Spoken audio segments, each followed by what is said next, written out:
ఆమె యేసుని మందిరంలోకి రావాలి, యేసుని సంవత్సరంలోకి రావాలి, యేసుని జీవితంలోకి రావాలి. కొంచెం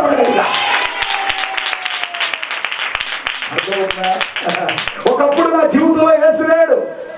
నేను అన్యుణ్ణి, క్రైస్తవుని కాను, నేను క్రైస్తవుని కాను. నా జీవితంలో 10 ఎకరాల ఆస్తి ఉంది కానీ సంతోషం లేదు. స్తోత్రం చెప్పండి. మీకు అర్థమవుతున్న మాట. ఇప్పుడు నా జీవితంలో 31 సంవత్సరమైంది. నా లోపల సంతోషం వచ్చింది, దుఃఖం కూడా రాలేదు. ఇప్పుడు చిన్న వస్తాయి, అవి వాటిని దాటుకొని చూస్తే అటు వెనక మళ్ళీ నాకు యేసు ప్రభు కనపడుతున్నాడు. స్తోత్రం చెప్పండి. వాటిని దాటుకుంటే యేసు ప్రభు కనపడతాడు.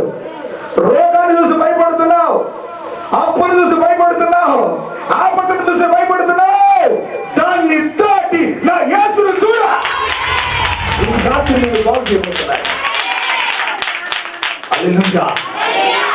దేవుడు మిమ్మల్ని దీవించను గాక. కొత్త ప్రాంతాలు వచ్చాక అందరూ కొత్త వాళ్ళు అంటే అందరూ పాత వాళ్ళే కనపడ్డారు నాకు.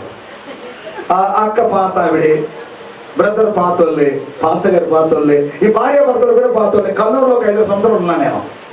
చాలా మంది పాతోళ్ళు ఉన్నారు. మీరంతా నన్ను కొత్త వాళ్ళని చూసినట్టు చూస్తారండి. అలా చూడకండి. ఒక మాట చెప్తాను, వింటారా? ఏమనుకోనంటే, ఇలాగే పాస్టర్ గారు 3 రోజులు సభలు పెట్టారంటే ఇటువంటి అయ్యగారు వచ్చారు. ఇలాంటి అయ్యగారు వచ్చి ఒక క్వశ్చన్ చేశారంట. ఏమన్నారు తెలుసా? అమ్మా, మీకు యేసు ప్రభు తెలుసా అని అడిగారంట. వారు అన్నారంట, తెలీదు అన్నారంట. ఈ పాస్టర్ గారు తెలియని వాళ్ళకి నేనేం చెప్పాలని కూడా వెళ్ళిపోయాడు. ఆయన రేపు చూసుకుందామని వెళ్ళిపోతే అయ్యగారు అన్నారంట, అమ్మా రేపు తెలుసు అనండి అని చెప్పారు అయ్యగారు. రేపు వచ్చిన తర్వాత అయ్యగారు, అమ్మా యేసు ప్రభు వారు మీకు తెలుసా అంటే, మాకు తెలుసు అంటే, తెలిసిన వాళ్ళు చెప్పేది నేను వెళ్ళిపోయాడు. ఆయన ఈయన 3 రోజుల ప్రసంగం, పెద్ద అయ్యారు కదా. 3వ రోజు అనుకున్నారంట, అది సగం మంది తెలుసుందాము, సగం మంది తెలియనందాం. అయ్యగారు వచ్చారమ్మా, అందరికీ ప్రైజ్ లార్డ్, మరి యేసు ప్రభు వారు మీకు తెలుసా అంటే, తెలుసు అన్నారంటే, విధానాలు తెలియదు అన్నారంట. అట్లా వాయిస్తారని తెలిసిన వాళ్ళు వెళ్ళి తెలియని వాళ్ళు చెప్పండి, వెళ్ళి వస్తాను. స్తోత్రం కలుగురాక. మీరు అలా చూడకండి.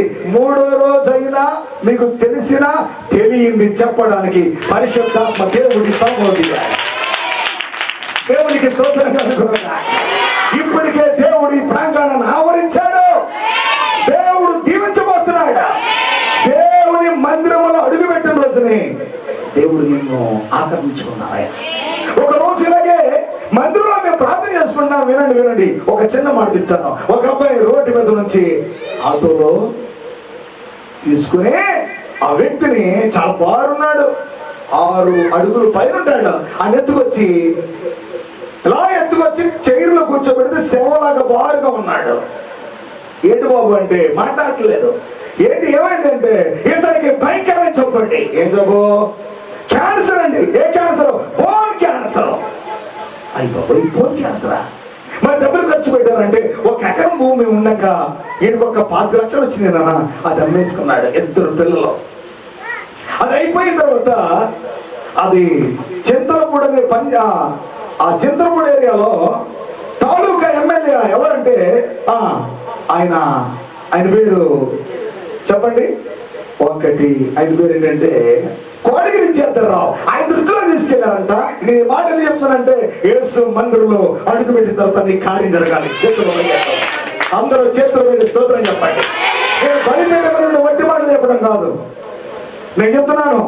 దేవుడి అవసరాన్ని రాత్రి తీరుస్తానికే పరిశుద్ధాత్మ దేవుడు సేవకుడు భారంతో కూడి ఈ ప్రాంతంలో పరిచర్యలో ఒక భారీ భాగస్తులుగా నువ్వు బలగలవాలని ఈ 3 దినాలు కోటలు పెట్టాడు. స్తోత్రంగా అద్భుతాలు ఈ రాత్రి చూసాలని, ఇంకొకప్పుడు కాదు. ఈ రాత్రి నువ్వు వెళుతూ యేసు ప్రభు నీ ఇంటికి వచ్చి ఈ రాత్రి నీతో మాట్లాడాలి. నేను చెప్తున్న మాట వినండి. ఆ కోటగిరి విద్యార్థుల తాలూకా ఎమ్మెల్యే గారి దగ్గరికి వెళ్ళి, అయ్యా ఈయన చూస్తే ఈ విధంగా ఉంది, ఒకప్పుడు కష్టపడ్డాడు అయ్యా, ఈ పరిస్థితి బాగాలేదంటే హైదరాబాద్ నిమ్స్ హాస్పిటల్లో జాయిన్ చేసి ఒక్కొక్క ఇండిషన్ 60,000 పెట్టి 10 ఇంజక్షన్లు చేశారు. 10 ఇండిషనాలు. చివరి స్టేజ్లో ఉన్నాడు, మంచంలో పడుకొని ఉన్నాడు. అటువంటి టైంలో దేవుడు ఒక వ్యక్తితో మాట్లాడి ఒక 7 సెంట్లు స్థలం ఇచ్చాడు సేవకుడిగా నాకు. ఎందుకు ఇచ్చాడంటే, ఆ ప్రాంతంలో ఒక అమ్మాయి బట్టలు లేకుండా రోడ్డు తిరిగేది. ఆ అమ్మాయిని దేవుడు బాగు చేశాడు. మాంగారితో మాట్లాడి స్థలం ఇచ్చాడు. స్తోత్రం చెప్పండి. ఆ మాంగారి కులము ఆ అబ్బాయి కులం ఒకటే, కులం ఎత్తద్దు. ఆయన ఊరు ఎందుకు వెళ్ళాడు? ఏంటి నీ కొడుకు అనేది తల్లి చెప్పింది అనమాట. అమ్మ ఇట్లా సంగతి అంటే, రా యేసు ప్రభువులకు రా, యేసు ప్రభు మందిరం తీసుకురా, నీ కొడుకు బాగుపడతాడు. క్యాన్సర్ అయినా పర్వాలేదు, క్యాన్సర్ మాత్రం కూడా స్తోత్రం కలుగును కాక అని భరోసా ఇచ్చాడు ఈ భూంగలాస్వామి. ఆయన తీసుకువచ్చారు, శవాన్ని తీసుకొచ్చారనండి, ఆయన కాదు శవాన్ని తెచ్చారు అనుకుందాం. లాభిక్స్ పోయాడు, ఎండి సేవలో ఉన్నాడు. నానా యేసు ప్రభు అంటే నీకు ఇష్టమేనా? అయ్యా ఏ దేవుడైతే అన్నాడు. ఏంటి నీ ప్రాబ్లం అంటే పలాని, నువ్వేం చేసేవాడు అని అడిగితే చెప్పాడు, నేను కళ్ళు గీసేవాడిని అండి, 250 లీటర్ల కళ్ళు గీసేవాడిని నేను. ఇలా వచ్చిన తర్వాత నా భార్య కూడా నన్ను సహకరించగా నా తల్లి నన్ను చూస్తుంది అని చెప్పి ఏడ్చాడు. ఈ వారం తీసుకొచ్చారు, మళ్ళీ వారం తీసుకొచ్చారు, మళ్ళీ వారం తీసుకొచ్చారు. 4వ వారం రోడ్డు నుంచి నడిచి వచ్చారు. కొట్టండి చెప్పండి. ఎంత మంచి దేవుడు వేసయ్యా, నువ్వెంత మంచి దేవుడు వేసయ్యా, నా చింతలన్నీ తీరేయ్యా నిన్ను చేరగా. ఎంత మంచి దేవుడు వేసయ్యా, నా చింతలన్నీ తీరేయ్యా.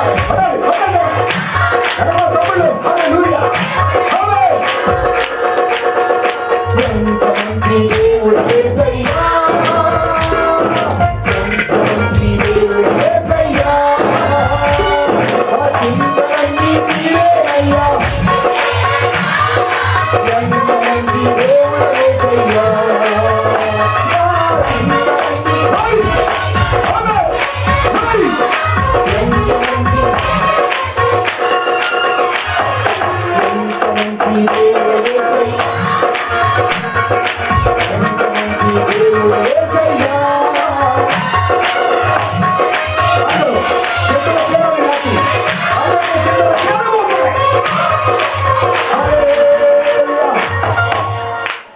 తీరబోతున్నాయి, చింతలు తీరబోతున్నాయి. స్తోత్రమేనండి, చింతలు తీరబోతున్నాయి. కొట్టి చెప్పండి గట్టిగా. 4వ వారమున అతడు గెంటుకుంటూ నడుచుకుంటూ వచ్చాడు. ఎత్తుకొచ్చిన వ్యక్తి కూర్చున్నాడు. ఎలా ఉందంటే పేరు సాగిపోయి నిప్పలు అయిపోయినాయి గారండి. కాస్త అన్నం నిలబుతో తిన్నాను అన్నాడు. 10 వారం వచ్చాడు, 3 నెలలు వచ్చాడు. ఆయన ఏం చెప్పాడు తెలుసా? నాకు ఆరోగ్యం ఉన్నప్పుడు 250 లీటర్ల కళ్ళు తీశారండి అన్నాడు. 10 వారాలకి తానే సైకిల్ తీసుకొచ్చాడు ఆ ఊరు నుంచి. 11వ వారం రాలేదు. ఎక్కడ రాలా? చర్చికి రాలా. ఒక సెంటర్ గారు కలిశాడు నాకు. టిఫిన్ కొట్టి బాగానే ఉన్నాడు. ఏమన్నా ఎలా ఉందంటే బాగుందండి. ఏంటి బాబు మరి కనపట్లేదంటే, ఎక్కడ ఖాళీ ఉందండి, మళ్ళీ కళ్ళు ఎత్తున్నానగా అన్నాడు. స్తోత్రం చెప్పండి. నా సంతోషం ఏంటో తెలుసా? రిజల్ట్ వచ్చింది నా యేసు నామములో. నా దేవుడు రోగులకు వైద్యుడు, పాపులకు కూడా వైద్యుడు. కొన్ని చెప్పండి గట్టిగా. ఎంత ఘోర పాపులనైనా మార్చివేయును, ఎంత కఠిన హృదయమునైనా పోవును. ఎంత ఘోర పాపులనైనా మార్చివేయును, ఎంత కఠిన. దేవుడికి స్తోత్రం. అతను పాపపడ్డవరాలా, అతను కొనబడ్డవరాలా, అతను చేసిన దుర్మార్గ దండం రాలేదు. యేసు ఒకటే, ఐ లవ్ యూ, నువ్వు నాకు కావాలి. స్తోత్రం చెప్పండి. బాగు చేస్తాడు యేసయ్య. ఆ ఊరు పోవటానికి వెళ్ళా నేను. వాక్యం చెప్పామ్మా ఈ ఊరు పేరు భోగోలేనా అన్నాను. ఇలా కలవదు భోగోలే. మరి ఇక్కడ రాంబాబు అనే కుర్రోడు, బోన్ క్యాన్సర్ కుర్రోడు ఉన్నాడు కదా, ఉన్నాడా అన్నాను. ఉంటే బాబు గిత్తలకు ఉన్నాడు అన్నారు. ఎక్కడ బాగుపడ్డా? ఎక్కడ చర్చికి వెళ్ళాడు. చర్చికి వెళ్ళాడా? అక్కడే బాగుపడ్డాడమ్మా. ఆమె అన్న తర్వాత ఆ రాంబాబు వచ్చిన నా చర్చిలో కన్నా. స్తోత్రం చెప్పండి.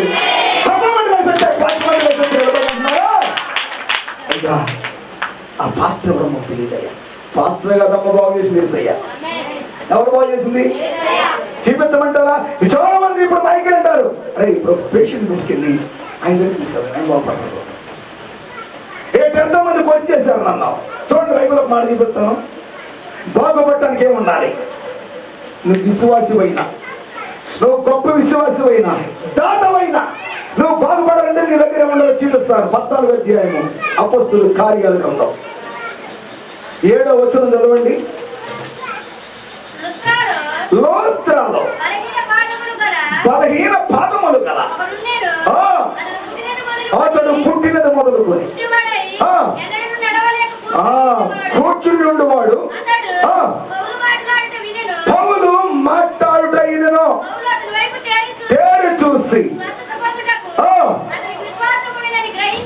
చెప్పండి మరి. నీకు అర్థమవుతుందా? నీకు సర్టిఫికెట్ ఇవ్వాల్సింది దైవజనుడు. కొట్టి చెప్పట్లో అసలు మీలో విశ్వాసం ఉందో లేదో చూడాల్సింది అయ్యారు. ఈయన ప్రార్థన చేయలేదా? వాక్యము చెప్పాడు, కృప విడుదల చేశాడు. ఈ రాత్రి వాక్యము నిన్ను తాకును గాక. నీలో విశ్వాసం చూసేది నేను కాదు, నీ దైవజనుడు. చూసి వాడు పుట్టిన మొదలుకొని వాడు పుట్టివాడే. వాడు పుట్టిన తర్వాత వాడికి జబ్బు పోలేదా? నువ్వు వైద్యుగా చేసుకున్నా, నీ హాస్పిటల్ తిరిగినా, హోమియోపతికి వెళ్ళా, హోమియోపతికి వెళ్ళా తగ్గ. ఓ చర్చిలోకి వెళ్ళారు, దేక్కుంటా గెట్టుకుంటా. దైవజనుడు కనిపెట్టాడు, ఇక్కడ వాక్యం వినటం వేరు, విశ్వాసముతో వినటం వేరు. ఆమేనండి. వినటం వేరు. నాకు ఖచ్చితంగా యేసయ్య నన్ను తాకగలడనేటువంటి ఓ బలమైన విశ్వాసముతో వినటం వేరు. హల్లెలూయా. అందరూ వాక్యం ఉంటున్నారు, ఈ వ్యక్తి మాత్రం వాక్యం వైపు లక్ష్యం ఉంచారంట. లూదియా కూడా వాక్యం చూస్తారు, తెరవలేదా?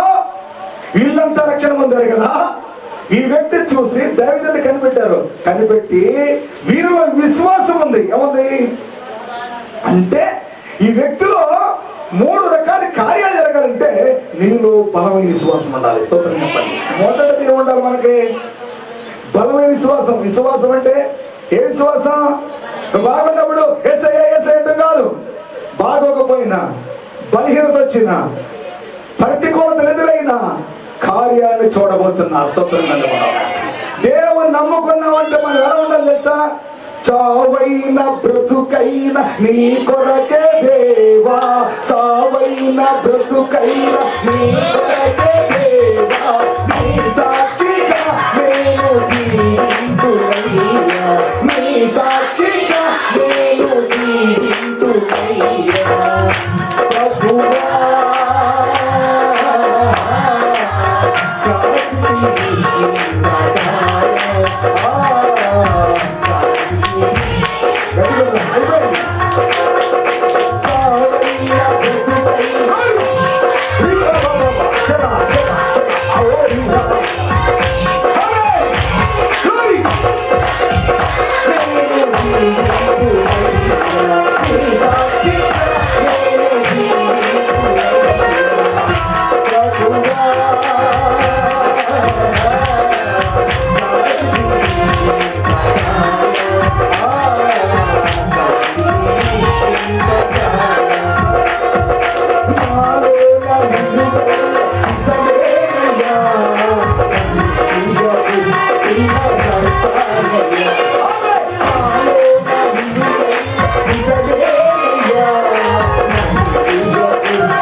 హల్లెలూయా, హల్లెలూయా, ఆమేన్. ఆమేన్ అంటే అవును కాక దేవుడు నిన్ను ఆయన పేరు నమోదు చేసుకుంటాడు. ఆమేన్ అనండి. ఆమేన్ అంటే అవును కాక అంటే క్రీస్తు వాక్యము మనమే తాకి బాగు చేస్తుందంటానికి ఆమేన్ కదా. ఇక్కడ నా మాట అర్థం చేసుకునే మాట ఏంటంటే, మనకు బలమైన విశ్వాసాన్ని దేవుడు వాక్యము ద్వారా ఇవ్వగలడు. ఈ 3 దినాల కూటల అర్థం ఏంటో తెలుసా? అభిషేక కూటమని, రక్షణ అభిషేక కూటమని నేను దాన్ని చూశాను, నాకు వాట్సాప్ లో వచ్చింది. కానీ నీకు రక్షణ అభిషేక కూటమి ఏంటంటే, ఈ రోజు దైవజనులు వాక్యం, పౌలు గారి వాక్యం, ఆ లోస్త్రాలో ఒక కుమారుడు ఆయన వాక్యం ఎక్కువ తీరు చూడగానే వాడు నీ కనబడింది. దైవజనుడికి లాస్ట్ రోజు ఉన్నాం. నీలో విశ్వాసం పరిశుద్ధాత్మ దేవుడికి కనపడాలి. మొదటిగా మోషే గారికి కనపడాలి, రెండోది దైవజనుల గారికి కనపడాలి, మూడోది ప్రభు వారికి కనపడాలి. ఆమేనండి. నువ్వు ఖాళీగెళ్ళవు, నువ్వు ఒట్టిగెళ్ళవు. ఈ రాత్రి కార్యం చూడబోతున్నావు. స్తోత్రం కలుగును గాక. మొదటిది విశ్వాసం, రెండోది నీకేముండాలి? ద్వితీయోపదేశకాండము 32 అధ్యాయం 1-2 వచ్చినా చదవగలరా? అమ్మా ఆకాశ మండలమా శివునకుము నేను మాట్లాడుతును, భూమండలమా స్తోత్రం చెప్పరే. 3 దినాలు బట్టి ఇక్కడ ఏం కొరబడుతుంది? నా ఉపదేశము వాన వలె కురియుచున్నది. హల్లెలూయా. మీ మీద దేవుడు శుద్ధ జలమనే వాక్యాన్ని కొమ్మరిస్తాడు. కొట్టినప్పుడు గట్టిగా హల్లెలూయా, హల్లెలూయా. ఆకాశమా భూమండలమా చదవండి మాట వల్ల. ఆకాశ మండలమా నేను మాట్లాడుచున్నాను, నా నోటి మాట వినుము, నా ఉపదేశము వానవలే. ఆమె చెప్పండి. తాళ్ళపెంట ఊరి పేరు తాళ్ళపెంట. రోడ్డు మీద కారేసి తిరుగుతూ వెళ్తా పోతున్నాము. దేవుడు తాళ్ళపెంట మీద 3 దినాలు బట్టి ఏం గుర్తిస్తున్నాడు? ఉపదేశం అనే వర్షాన్ని గుర్తిస్తున్నాడు. అందుకేనండి నీ చేను పండబోతుంది, నీ కుటుంబం బాగుపడబోతుంది. నీ లోపలికి వాక్యం వస్తే ఖచ్చితంగా నీ రోగం నిన్ను విడిచిపెట్టి పోయే రోజు ఈ ఆఖరి రోజు. కొద్ది చెప్పండి. ప్రార్థన జరుగుతూ ఉండగానే, వాక్యం జరుగుతుండగానే, ప్రార్థన జరుగుతుండగానే, కోట జరుగుతుండగానే నిన్ను దాటిపోన దేవుడు చెప్పే మాట తెలుసా? రోగం దానికి ఆఖరి రోజు, దయ్యానికి తడబుట్టించేది ఇది ఆఖరి రోజు. నమ్మిన వారంతా గట్టిగా చెప్పడం సమయం నేను ముగిపోతున్నాను. అదే చెప్పండి. దేవుడు మిమ్మల్ని దీవించను గాక. మీకు వాక్యం అనే వరసు ఈ రాత్రి మిమ్మల్ని తాకును గాక. హల్లెలూయా, హల్లెలూయా. ఇది మొదటి పని. ఒక 10 పాయింట్లు చూపించారు నా బోధలో. టైం లేదు కదా. దేవుని చిత్తం అయితే దేవుడు మరొక సమయంలో మిమ్మల్ని ఖచ్చితంగా ఇప్పటికే 3 దినాలు బట్టి గొప్ప గొప్ప గొర్రె దైవజనుల చేత నేను చాలా అల్పమైన వాడిని. ఇటువంటి దైవజనులు పెద్ద పెద్ద సేవకుల ముందు నేనెంతటి కాదు, కానీ దేవుని వాక్యం మీ మీద కృప కలిగిన దేవుడు వర్షముగా కొమ్మరించాడు 3 దినాలు బట్టి. ఈ రాత్రి నువ్వు అడగాల్సిన ప్రభా ఆ వర్షం నా ఇంట్లో గురిపి అయ్యా. వాన ఈ వాన బయటకు రావాలి, వాక్యం వర్షం ఇంట్లో పడాలి. ఒకటి నా సంవత్సరాల గురిపి ప్రభువా, రెండోది నా లోపల గురిపి రోగం పడతాయి. నీ లోపలకి వర్షం కురబడితే దీర్ఘ వ్యాధైన. ఒక రోజున 2006లో నేను ఒక ప్రాంతం నుంచి మరో ప్రాంతానికి సేవకి వెళ్ళిన తర్వాత ఒక ఇంట్లో అద్దెకున్నాం. అప్పుడు నాకు చాలా చిన్నవాడిని. నేను ఒక ఇంట్లో అద్దెకుంటుండగా ఆ ఇంటి గల వాండ్రమ్మ గారికి 6 ఆడపిల్లలు. దేవుని వాక్యము జల్లు వల్ల వచ్చింది, తాకితే ఏ జబ్బుని పోవాల్సిందే. 100% గ్యారంటీ ఇస్తా, అది మా పట్ల జరిగింది కాబట్టి. అర్థమవుతున్న మాట. ఆ ఇంట్లో ఉంటుండగా ఒక పాప వచ్చారు. ఆమె చాలా వీక్ గా ఉన్నారు. వాళ్ళ పెద్ద కూతురు అంటే ఆవిడ ఆ ఇట్లాగే సమ్మర్ టైంలో సెలవులకు వచ్చారు. ఆ సెలవులకు వచ్చినప్పుడు మా దగ్గరకు వచ్చి పరిచయం చేసుకున్నారు. ఆవిడ చాలా హంగురాలు. కొన్ని కారణాలు బట్టి మా దగ్గరకు వచ్చి, అంకుల్ రోగాలు తీసివేస్తారని చెప్తారు కదా పాత్రలో, మరి జబ్బులు బాగు చేస్తారా యేసయ్య అని అడిగింది. నేను అన్నాను, అమ్మా మీరు విశ్వాసం ఉంటే బాగు చేస్తారమ్మా అన్నాను నేను. అంకుల్ నాకు షుగర్ పేషెంట్. నేను ఏ పేషెంట్? నాకు 400 ఉంటుంది, 400 ఉంటుంది నాకు డైలీ. పెళ్లిగా అమ్మాయి. నా షుగర్ పోతుంటే మీ దగ్గర ఉంటాను నేను, ఎన్ని రోజులు ఉండమంటారు అని చెప్పారు ఆవిడ. నేనన్నాను, నేను చెప్పడం కాదు నాన్న, దేవుడు నిన్ను దర్శించాక నా దగ్గర ఉండి నేనే భోజనం పెడతాను. ఒకవేళ దేవుడు దర్శిస్తే కంట్రోల్ అవచ్చునన్నా అన్నా నేను. ఆవిడ నాతో ఉన్నారు. ఆవిడ టైపిస్ట్ అనమాట. ఒక కాలేజీలో టైపిస్ట్. పెళ్లికి పనికి రాలేదు, చెల్లికి పెళ్లి అయింది, నేను పెళ్లి అవ్వలేదు. ఇప్పుడు ఏం చేసుకుంటుంది, ఇప్పుడు మందుల కోసం కాలేజీలో ఒక టైప్ కొట్టుకుంటూ ఆ 10,000 ఏమిస్తారు బంధువులు కాలేజీ అంటది. భారత సారథి అనే కాలేజీ, అది నూజివేడు ప్రాంతంలో ఉండే పెద్ద కాలేజీలో పనిచేస్తుంది ఆవిడ. అయితే నేను చెప్పే సువార్త ఏంటంటే, పిల్లలన్న మాట వినండి, నువ్వు విశ్వాసంలో ఉండాలని చెప్తున్నాను. షుగర్ అంటే చాలా డేంజరే, బీపీ అన్న డేంజరే, నేను కాదంటలేదు. కానీ విశ్వాసం ఉంటే దేవుడు దాన్ని నార్మల్ చేయగలరు. స్తోత్రం చెప్పడే. మరి నిజంగా ఆవిడ ప్రార్థనలో ఉన్నారు, నాతో పాటు ఉన్నారు. 15 రోజులు చెప్తానే ఉంది. ఆవిడ కళలు చెప్తుంది. చెప్పానని నేను చెప్తున్నాను. ఒక రోజు కళ చెప్తుంది. ఆవిడ ఏముంటుందో తెలుసా?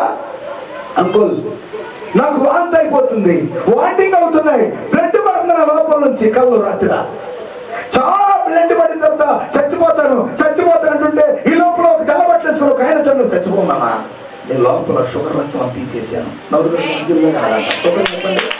నువ్వు పొద్దున లాభకాలు చూసుకో 114 కూడా అంట కొట్టి చెప్పండి. ఇది రియల్ సాక్ష్యం. ఆవిడేం చేశారు తెలుసా? ఉదయం సాయంత్రం ఇన్సులిన్ చేసుకోవాలి. నాకు తెలియకుండా మందులు అయిపోయింది, నాకు తెలియకుండా టాబ్లెట్ అయిపోయింది. ఎందుకో తెలుసా? మందులు వేసుకుని తగ్గితే పాత్ర నాదని మేసారి మీద వేస్తాడు. అలా కాదు, మందులు ఆపుతాను పెరిగితే ఈ సంగతి తెలుస్తా అనుకుందంట ఆవిడ. నీకు ఆవిడ కూడా చాలా బాగా చదువుకున్న అమ్మాయి, మంచి ఎడ్యుకేషన్ అనమాట. 15 రోజులు మందు ఆపేసింది, ఇంజక్షన్ ఆపేసింది, అన్నీ ఆపేసింది. ఈ కళ చెప్పింది, నువ్వు వెంటనే స్నానం చేసి ల్యాబ్కి వెళ్ళి నీ డాడీని తీసుకొని చూసుకోమని.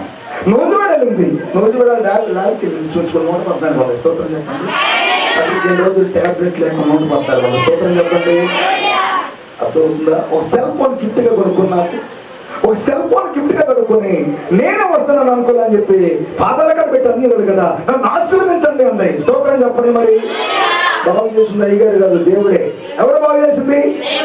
ఆవిడ పెట్టి చేసుకుంది. పిల్లలకి అంది గట్టిగా చెప్పడం పెట్టు.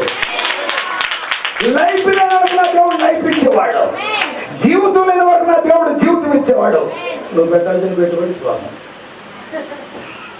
పెట్టాల్సింది ఏంటి? విశ్వాసం. అది విశ్వాసం ఎలాంటిది ఉండాలి?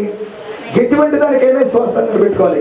అప్పుడు దేవుని వర్షము వాక్యం అనే చల్లులు మన రోగం మీద కూర్చునుగాక, ఆపదల మీద కూర్చునుగాక, కుటుంబాల్లో నుంచి దేవుడు మనల్ని ఒక ఉన్నతమైన రీతిలో తీసుకెళ్ళునుగాక. యేసు ప్రభు వారి రాత్రి మన దర్శించనుగాక.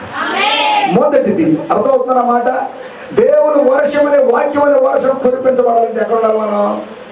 ఒక ఆవిడ అంకుల్ యేసుప్రభు నాకు ఇష్టం కానీ చర్చికి వెళ్ళటం ఇష్టం ఉన్నది అంకుల్. మరి చర్చికి వెళ్ళకుండా వాక్యం ఎట్టొస్తుంది ఏమా? ఇంటికాడ కూర్చుంటే వచ్చింది వాక్యం. ఇప్పుడు ఎక్కడికి వెళ్ళాలి? చర్చికి వెళ్ళాలి. ఎక్కడికి వెళ్ళాడు? లూస్త్రాలకు వెళ్ళాడు, చర్చిలోకి వెళ్ళాడు. వెళ్ళి ఏం చేశాడు? దైవజనుడు చెప్పే వాక్యం చూశాడు. చూడగానే దేవుని సేవకున్న ఆ బలమైన ఆత్మ వచ్చి వాడి రోగాన్ని తాకింది. అప్పుడు ఏమన్నా తెలుసా? విశ్వాసం ఉందని తెలుసుకుని నువ్వు లేదు సరిగ్గా నిలబడు, నువ్వు నిలబడాలి. స్తోత్రం కలుగును గాక.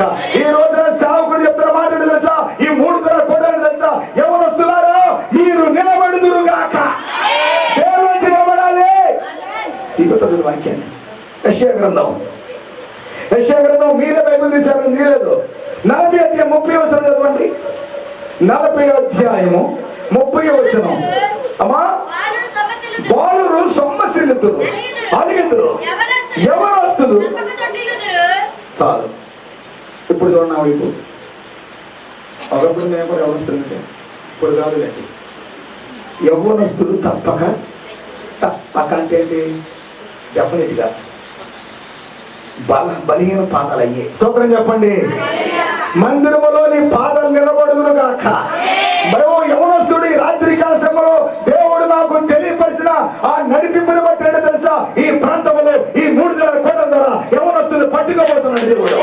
యవనస్తులు పట్టుకోబోతున్నాడు, యవనస్తులు తాకబోతున్నాడు. దేవుడు ఈ ప్రాంతాన్ని దిగిందనమాట.